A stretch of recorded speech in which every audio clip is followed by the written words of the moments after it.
Good morning friends, Radhe Radhe. तो friends, अभी morning का टाइम है और मैं किचन के सारे कामों से फ्री हो गई। मैंने ब्रेकफास्ट और लंच सब बना कर रख दिया है क्योंकि आज मुझे करनी थी किचन की क्लीनिंग। और देखिए, अभी किचन का कुछ इस तरीके से हाल है और जब हम डेली में काम करते हैं तो थोड़ा अस्त व्यस्त किचन हो ही जाता है। तो कोई बात नहीं, वो भी हम साफ़ करेंगे। और आज मुझे किचन की जो क्लीनिंग करनी है वो करने हैं मुझे ये ट्रॉली चैनल, इनकी डीप क्लीनिंग। क्योंकि रेगुलर बेसिस पे तो क्लीनिंग होती है, जैसे कि मैट वगैरह पोंछ दी और क्लीनिंग हो गई, लेकिन मुझे आज इन सबको हटाकर चैनल की क्लीनिंग करनी है। काफ़ी टाइम हो गया। तो सबसे पहले मैं ये सारे जितनी भी ट्रॉलियाँ हैं इनको सामान निकाल लूँगी और इनको खाली कर लेंगे। क्योंकि जब हम किसी भी एरिया की डीप क्लीनिंग करते हैं तो वहाँ का एरिया पहले खाली कर लेते हैं, तो क्लीनिंग करने में बहुत आसानी होती है। तो इस तरीके से मैंने सारी जो ये चैनल ट्रॉलियाँ हैं सब खाली कर ली हैं। देखिए आप लोग, सब मैंने ये खाली की हैं। और अब इसके बाद में फ्रेंड्स, इनको क्लीन करने के लिए मैं यहाँ पर बनाऊँगी एक सॉल्यूशन। और ये है, इसमें मैंने लिया है इसे बनाने के लिए लिक्विड डिश वॉश, विनेगर और खाने वाला जो मीठा सोडा होता है उसको।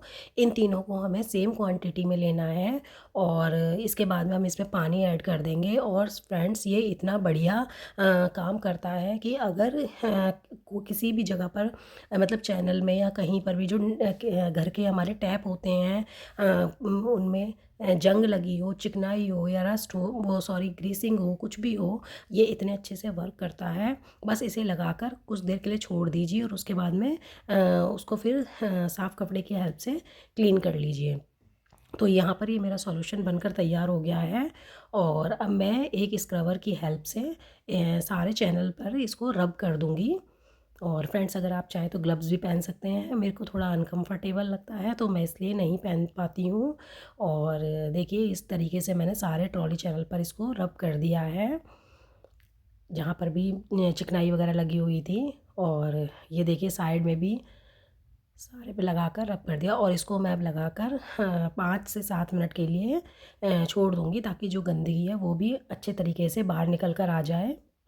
देखिए, इस तरीके से मैंने लगाकर सब छोड़ दिए ताकि थोड़ी हवा लगे और जो गंदगी है वो ढंग से निकल जाए। और इसके बाद में इतनी देर में मैं अपनी जो ये मैट है इनको क्लीन कर लूँगी। तो यहाँ पर पहले मैंने इनको झाड़ दिया है, जो भी मोटा कूड़ा होगा वो निकल गया। और इसके बाद में मैं साफ़ सूखा कपड़ा लेकर इनको पहले पोंछ लूँगी। इस तरीके से पोंछ लेंगे और फिर इसको भी मैं सेम जो मैंने सॉल्यूशन बनाया था उन्हीं की हेल्प से क्लीन करूँगी। फ्रेंड्स, जो ये मैट है ये मार्केट में बहुत इजीली मिल जाती हैं और आपकी भी जो चैनल ट्रॉलियाँ हैं वो भी स्टील की हैं और उनमें भी जंग लग गई हैं। तो प्लीज़ आप लोग भी ऐसी ही मतलब जो मैट हैं ये अपने चैनल्स में लगा सकते हैं। बजट फ्रेंडली हैं, कोई महंगी नहीं है। और मैं 4 से 5 साल हो गए इन्हें यूज़ कर रही हूँ। और कभी जल्दी में हम लोग होते हैं, जैसे कभी बाई चांस जल्दी है और अगर गीले बर्तन भी रह जाते हैं तो ये पूरे प्रोटेक्शन का काम करती हैं। तो इस तरीके से मैंने ये सारी भी इसी सॉल्यूशन की हेल्प से क्लीन कर ली हैं।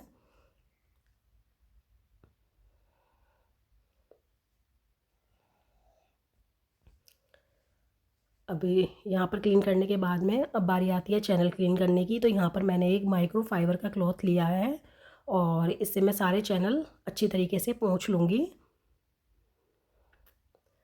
ताकि कहीं पर भी जो वो सॉल्यूशन लगाया रह नहीं जाए।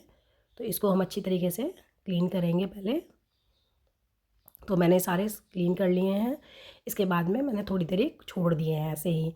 और अब इसमें जो ये कैरी बैग होते हैं ब्लिंकिट के या बिग बास्केट के, मैं इन्हें कभी नहीं फेंकती हूँ। ये काफ़ी काम में मतलब यूज़ में आ जाते हैं। तो इस तरीके से मैंने पूरा पेपर खोल कर और यहाँ पर सबसे पहले इसको लगा दिया है, ऊपर से फिर मैंने मैट लगा दी है। और वैसे भी इसका जो मटेरियल होता है कैरी बैग का, तो ये थोड़ा थिक होता है तो बड़े अच्छे से काम करता है। और इस तरीके से मैं सेकंड में भी लगा दूंगी।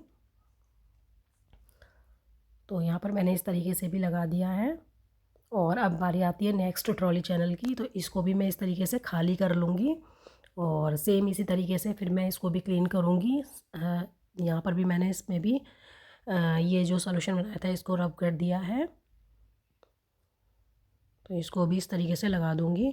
और फ्रेंड्स, अगर आपको मेरे वीडियोस थोड़े भी हेल्पफुल लग रहे हैं या पसंद आ रहे हैं तो प्लीज़ प्लीज़ वीडियो को लाइक कर दीजिए और चैनल को सब्सक्राइब कर लीजिए, ताकि मैं और भी अच्छे अच्छे वीडियोस आप लोगों के लिए ला सकूं।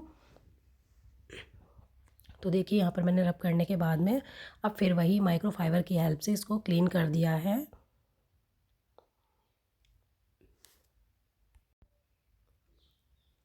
और इसमें भी मैं सेम ऐसे ही यहाँ पर मैंने न्यूज़पेपर लगा लिया है, क्योंकि कैरी बैग थे नहीं वो वाले। कोई बात नहीं, होंगे जब फिर चेंज कर देंगे, कोई दिक्कत नहीं है।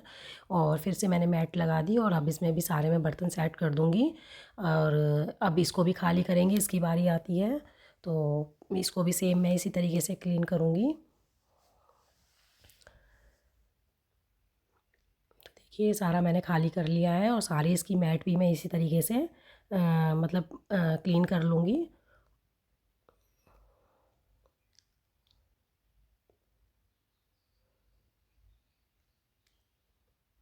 तो ये भी हो गई। तो चलिए फ्रेंड्स, मैं अब आपको फाइनल दिखाती हूँ। सारी मैंने क्लीन कर ली, मैंने इस तरीके से कुछ अरेंज किया है, देखिए आप लोग। और एकदम साफ़ चमकदार हो गए सारी मैट वगैरह सब कुछ। तो यहाँ पर मेरे डेली का सामान रहता है, देख इस तरीके से। यहाँ नीचे मैंने ग्रॉसरी रखी हुई है जो बची रहती है। इसमें इसमें भी मेरे बर्तन हैं जो डेली में यूज़ आते हैं। इसमें स्पैचुला वगैरह ये सब कुछ है। और यहाँ पर मेरी थालियाँ ट्रे रहती हैं। उसके बाद में यहाँ पर मैंने कुछ प्लास्टिक की जो डिब्बियाँ वगैरह काम में होती हैं वो ले रखे हैं। तो चलिए फ्रेंड्स, फिर मिलेंगे नेक्स्ट वीडियो में, तब तक के लिए बाय बाय।